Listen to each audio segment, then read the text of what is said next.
Bismillahirrahmanirrahim. Assalamualaikum warahmatullahi wabarakatuh.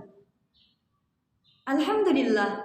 Alhamdulillahi rabbil alamin. Wa bihi nasta'inu ala umurid dunya waddin. Amma ba'du.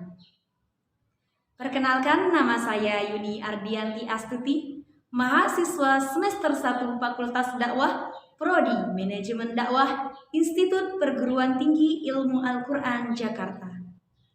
Baik, di sini saya akan menjelaskan terkait Al-Quran. Ada beberapa poin penting yang akan saya jelaskan terkait Al-Quran. Yang pertama yaitu definisi Al-Quran. Yang kedua, nama dan sifat Al-Quran.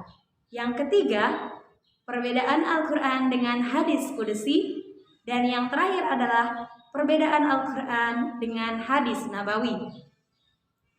Namun sebelum kita masuk ke definisi Al-Quran, teman-teman tahu tidak apa itu Al-Quran? Nah, Al-Quran itu berasal dari bahasa Arab, yaitu qara'a yaqra'u Qur'anan, yang berarti bacaan atau sesuatu yang dibaca berulang-ulang. Menurut istilah, pengertian Al-Quran adalah kitab suci umat Islam yang berisi firman-firman Allah Subhanahu wa taala yang diturunkan kepada Nabi Muhammad SAW dalam berbahasa Arab dan membacanya bernilai ibadah. Hal ini juga sudah dijelaskan di dalam Al-Quran itu sendiri. Sebagaimana firman Allah dalam Quran surat Thaha ayat 2 sampai 3. A'udzu billahi minasy syaithanir rajim. Bismillahirrahmanirrahim. Ma anzalna 'alaikal Qur'ana litashqa illa tadhkiratan liman yakhsha. Sadaqallahul azim.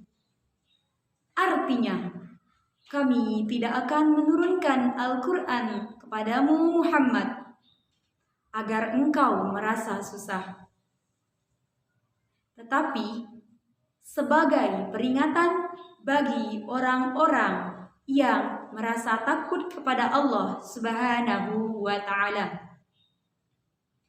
Baik, selanjutnya kita akan masuk ke poin kedua, yaitu nama dan sifat Al-Quran.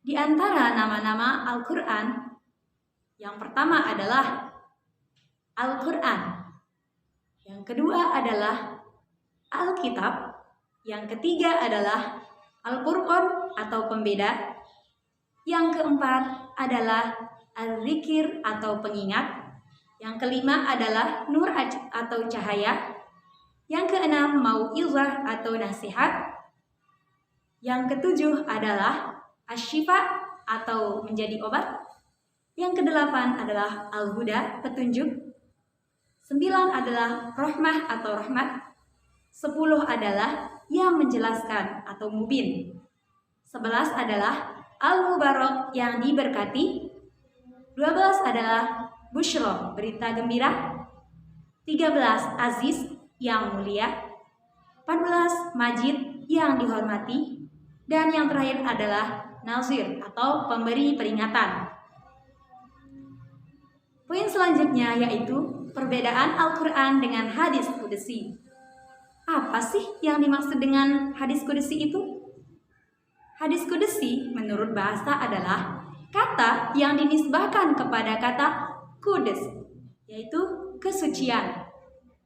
Nisbah ini menunjukkan kata ta'zim atau hormat akan kebesaran dan kesuciannya. Secara bahasa berarti kata taqdis mensucikan Allah Subhanahu wa taala, dan hadis qudsi maknanya dari Allah dan lapasnya dari Rasulullah SAW. Hadis qudsi menurut istilah adalah suatu hadis Nabi yang disandarkan kepada Allah Subhanahu wa taala. Nabi itu adalah orang yang meriwayatkan kalam Allah Subhanahu wa taala. Penyandaran hadis qudsi kepada Allah Subhanahu wa taala itu bersifat insya'i yang diadakan.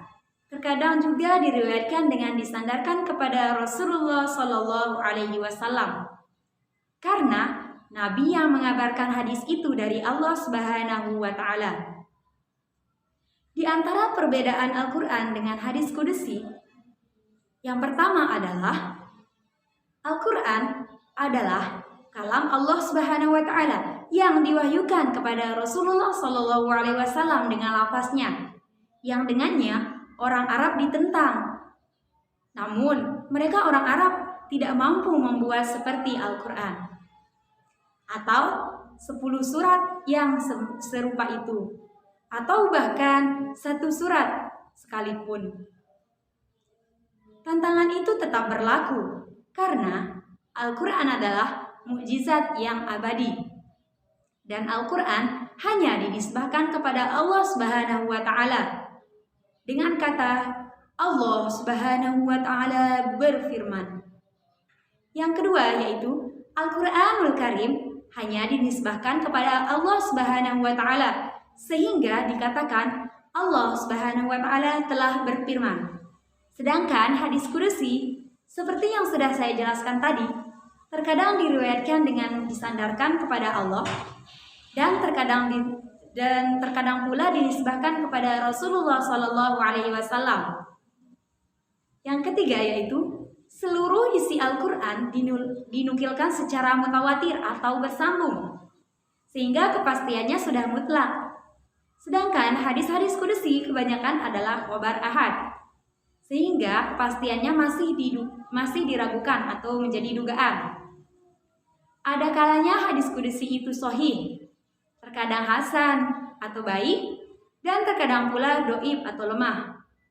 Yang keempat yaitu Al-Quranul Karim dari Allah Subhanahu wa Ta'ala, baik dalam lafal maupun maknanya. Sedangkan hadis kudusi maknanya saja yang dari Allah Subhanahu wa Ta'ala, lafalnya tetap dari Rasulullah Sallallahu Alaihi Wasallam. Yang kelima yaitu membaca Al-Quranul Karim merupakan ibadah. Karena itu ia dibaca di dalam sholat. Sedangkan hadis kudusi tidak disuruh membacanya di dalam sholat. Jadi membaca hadis kudusi tidak memperoleh pahala seperti pahala membaca Al-Quran.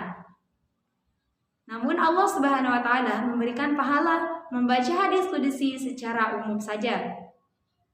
Jadi membaca hadis kudusi tidak akan memperoleh pahala seperti membaca Al-Quran, bahwa pada setiap huruf akan mendapatkan 10 kebaikan. Kita lanjut ke perbedaan Al-Quran dengan hadis nabawi. Apa sih yang dimaksud dengan hadis nabawi? Hadis nabawi ialah apa saja yang disandarkan kepada Rasulullah Shallallahu Alaihi Wasallam, baik berupa perkataan, perbuatan, persetujuan, maupun sifat.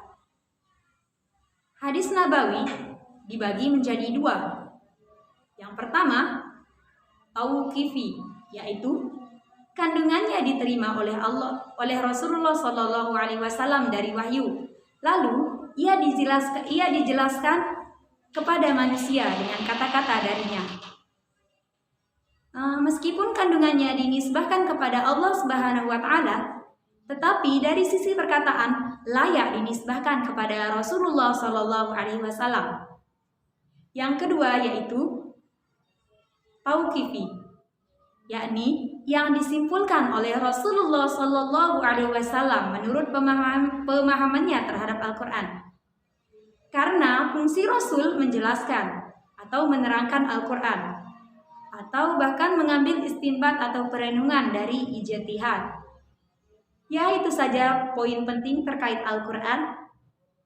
Semoga apa yang sudah saya jelaskan bermanfaat untuk kita semua. Jika ada kekurangan atau kesalahan dalam perkataan, mohon dimaafkan. Sekian, wassalamualaikum warahmatullahi wabarakatuh.